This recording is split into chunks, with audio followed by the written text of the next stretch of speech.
ಮುಂದಿನ ರಾಶಿ ಸಿಂಹರಾಶಿ. ಸಿಂಹರಾಶಿಯವರಿಗೆ ಈಗಾಗಲೇ ಗುರುಬಲ ಇತ್ತು, ಈಗ ಈ ವರ್ಷದಲ್ಲಿ ಗುರುಬಲ ಇರೋದಿಲ್ಲ. ಆದರೂ ಕೂಡ ಸಿಂಹರಾಶಿಯವರಿಗೆ 10ನೇ ಮನೆಯಲ್ಲಿ ಕರ್ಮಸ್ಥಾನದಲ್ಲಿ ಗುರು ಸಂಚಾರ ಮಾಡ್ತಾ ಇದ್ದಾರೆ. ಹಾಗೆಯೇ 2, 4, 6ರ ದೃಷ್ಟಿ ಕೂಡ ಬೀರ್ತಾ ಇರತಕ್ಕಂಥ ಗುರು ಕೂಡ ಇದಾಗಿರುತ್ತೆ. 8 ಮತ್ತು 5ರ ಅಧಿಪತಿಯಾಗಿರ್ತಕ್ಕಂಥ ಗುರು ಈ ರಾಶಿಯವರಿಗೆ ಬಹುಮುಖ್ಯವಾಗಿ ಮಾತಿನಿಂದ ಶುಭ ಆಗ್ತಕ್ಕಂಥದ್ದು, ಕೆಲಸ ಕಾರ್ಯಗಳಲ್ಲಿ ಒಳ್ಳೆಯದಾಗ್ತಕ್ಕಂಥದ್ದು. 2ನೇ ಮನೆ ದೃಷ್ಟಿ ಇರತಕ್ಕಂಥ ಗುರು ಅಂದರೆ ಕನ್ಯಾ ರಾಶಿಯನ್ನು ಗುರು ನೋಡ್ತಾನೆ. ಕರ್ಮಸ್ಥಾನ ಧನಸ್ಥಾನ ಕೂಡ ಅದಾಗಿರೋದ್ರಿಂದ, ಹಾಗಾಗಿ ವಾಕ್ಸ್ಥಾನ ಕೂಡ ಇದಾಗಿರೋದ್ರಿಂದ ಮಾತಿನಲ್ಲಿ ಹುಷಾರಾಗಿರಿ.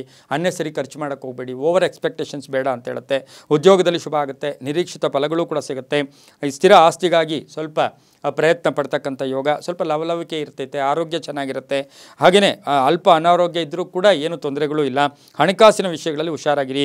ಔಷಧಿಗಳಿಗಾಗಿ ಸ್ವಲ್ಪ ಖರ್ಚು ಮಾಡ್ತೀರಾ. ಮನೆಯ ವಿಷಯದಲ್ಲಿ ಸ್ವಲ್ಪ ಕಂಟಕಗಳು, ಆಸ್ತಿಯ ವಿಷಯದಲ್ಲಿ ಸ್ವಲ್ಪ ಹುಷಾರಾಗಿರಿ. ವಾಹನ ಯೋಗ ತುಂಬ ಚೆನ್ನಾಗಿದೆ.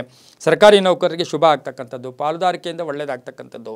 ಮಹಿಳೆಯರಿಗೆ ತುಂಬ ಕೀರ್ತಿ ಪ್ರತಿಷ್ಠೆಗಳು ಜಾಸ್ತಿ ಆಗ್ತಕ್ಕಂಥ ಯೋಗ ಕೂಡ ಸಿಂಹರಾಶಿಯವರಿಗಿರುತ್ತೆ. ರಾಜಕಾರಣಿಗಳಿಗೆ ಗುರುವಿನ ಸಂಚಾರದಿಂದ ತುಂಬಾ ಒಳ್ಳೆಯದಾಗ್ತಕ್ಕಂಥದ್ದು. ಕರ್ಮಸ್ಥಾನದಲ್ಲಿ ಇರೋದ್ರಿಂದ ಸುಮ್ಮನೇನೂ ಕೂಡ ಕರ್ಮಸ್ಥಾನದಲ್ಲಿ ನಿರ್ಧಾರಗಳು ತಗೊಳ್ಳುವಾಗ ಸ್ವಲ್ಪ ಹುಷಾರಾಗಿರಿ.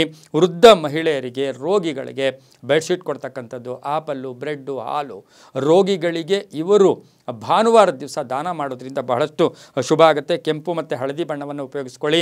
ತಮ್ಮ ಅದೃಷ್ಟ ಸಂಖ್ಯೆಗಳು 1 ಮತ್ತು 7 ಆಗಿರುತ್ತೆ. ಓಂ ದಕ್ಷಿಣಾಮೂರ್ತಯೇ ನಮಃ ಈ ಮಂತ್ರವನ್ನು ಪ್ರತಿನಿತ್ಯ ಜಪ ಮಾಡ್ಕೊಳ್ಳಿ. ಗುರುವಿನ ಅನುಗ್ರಹ ಬೇಗ ಆಗುತ್ತೆ, ತುಂಬಾ ಒಳ್ಳೆಯದಾಗುತ್ತೆ.